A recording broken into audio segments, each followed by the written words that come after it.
젊은 나이에 심장이 손상을 받으시는 분들이 제가 본 100분 중에 99명은 담배 피셨어요. 담배를 핀다고 해서 다 심근경색이 오진 않아요. 근데 젊은 나이에 심근경색이 오는 환자는 99%는 담배예요. 이거는 좀 이제 듣는 분들한테 도움이 될 만한 지식이라고 생각돼서 여쭤보는 건데, 심장내과에서 이제 담당하시는 질환이 뭐 판막 질환, 심부전, 고혈압, 협심증, 고지혈증 등이 있는데, 평소에 이런 병들을 좀 미리 예방할 수 있는 방법이나 건강한 습관들이 있을까요? 첫 번째는 100번을 강조해도 부족하지 않은 금연. 그 다음에 절주. 절주하는 게 저희가 펍에 가서 맥주 한 잔 먹는 거는 절주에 해당이 될 것 같아요.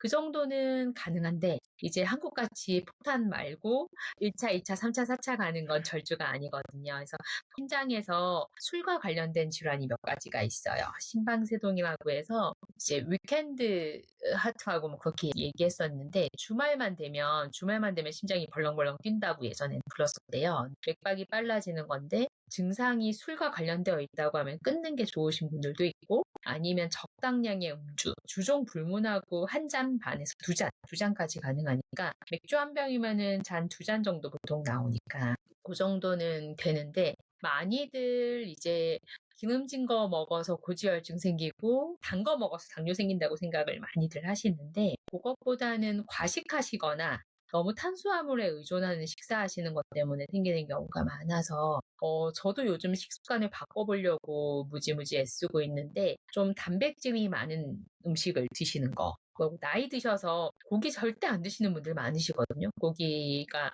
여러 가지 병의 원인이 된다 해서 비건을 하시겠다고 주장하시는 분들도 있는데 단백질은 어떻게든 채워져야 되는 것 같고 규칙적인 식사하시고 운동하시는 게 필요할 것 같아요. 운동. 그 정도가 가장 좋은 습관이 되지 않을까. 그리고 고혈압이나 고지혈증, 당뇨가 진단이 돼서 약의 도움이 필요한 상황이 되시면 그다음부터는 약을 꾸준히 잘 드시는 게 질환의 종착점에 가는 길을 막을 수 있는 거여서 약을 드셔야 되는 상황이 됐을 때 약 말고 딴 걸 대체 요법을 아니면 대체적인 식품을 드셔가지고 뭘 먹었더니 당이 다 떨어졌어. 맨발 걷기를 했더니 당이 떨어졌어. 그런 얘기는 아닌 걸로, 과학적이지 않은 걸로 해서 과학적이고 증거가 있는 약물을 잘 드시는 게 가장 좋은 것 같아요. 마지막에 하신 말씀은 결국에 의사 말 잘 들어라 라고 하는 것 같으신데, 네.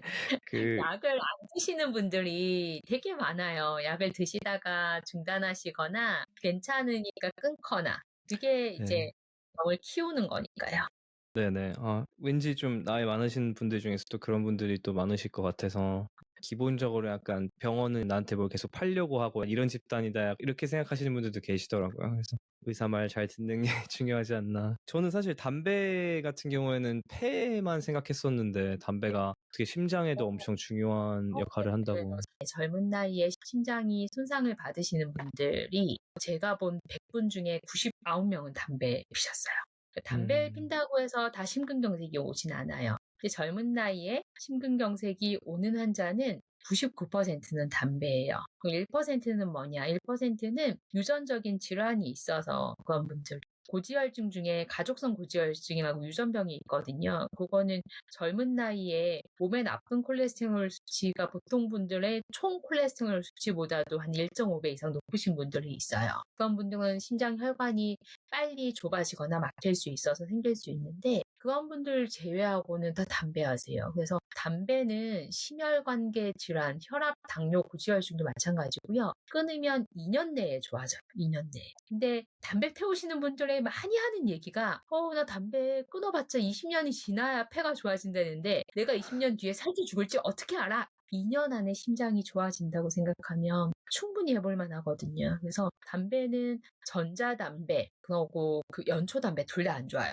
다들 연초담배는 나쁘고 전자담배는 좋을 거다 얘기하는데 몇 년 전에 전자담배 회사 중에 하나가 되게 유명한 전자담배 회사가 있었는데 그 회사가 막 나스닥 상장도 되고 엄청 잘 나가는 회사가 있었어요. 근데 그게 되게 뭐 이런. 예, 회사가 성의 소문 없이 조용히 없어졌거든요. 그 줄 담배가 심근경색을 엄청 많이 만들어서 그 담배로 바꾼 다음에 심근경색으로 사망한 케이스가 너무 많아서 정말 윤리적인 문제 때문에 없어졌거든요. 그러니까 제가 알고 있는 선생님 중에 한 분이 미주행 비행기를 타고 한국에 오는데 같이 탄 승객이 비행기 타면 담배 못 타니까 마지막으로 흡연 장소에서 그 담배 피고 난 다음에 한국 오는 중에 심근경색 생겨가지고 곧장 자기 병원에 가서 시술을 했는데 그 흡연자가 나이가 30대 초반인가 20대 후반이었거든요. 그래서 그 뒤에 그런 거 관련된 기사가 미국에서 엄청 많이 났던 것 같고요. 그 회사가 이제는 국내에서는 철수했던 걸로 저는 기억하고 있고요. 지금도 그래서 미국에서도 규제를 많이 받아가지고 이것도 얘기가 많더라고요. 왜 다른 전자담배들도 많은데 왜 거기는 또 규제 안 하고 줄만 하냐. 근데 귤이 제일 니코틴 함량이 높아요. 음, 함량이 되게 높고 담배 향이 나지 않게 하기 위해서 섞은 무언가의 그 성분 중에 심장 혈관하고 관련된 게 꽤 많아서 그래서 정말로 그때 한창 줄이 유행했을 때는 전자담배 피는 분들한테 그 환자의 병력 청취할 때 혹시 전자담배 중에 어느 회사 거 폈는지 물어보기도 했었어요. 근데 정말로 상관관계가 높아서 사실 엄청나게 외부 압박이 있기 때문에 오피셜하게 이야기하지 못하지만 딴 담배보다 거기가 훨씬 더 규제받을 수밖에 없는 인과관계에 꽤 영향을 줬던 걸로 알려져 있었습니다. 그러니까 결론적으로 말씀하시는 거는 담배랑 술은 진짜 심장의 쥐약이니까 되도록이면은 하지 말고 또 술도 절주할 수 있으면 절주하고 단백질 꾸준히 먹고 운동 꾸준히 하고 의사 말 들으면은 많은 문제들이 해결될 거다. 심장 관련된 질환들은.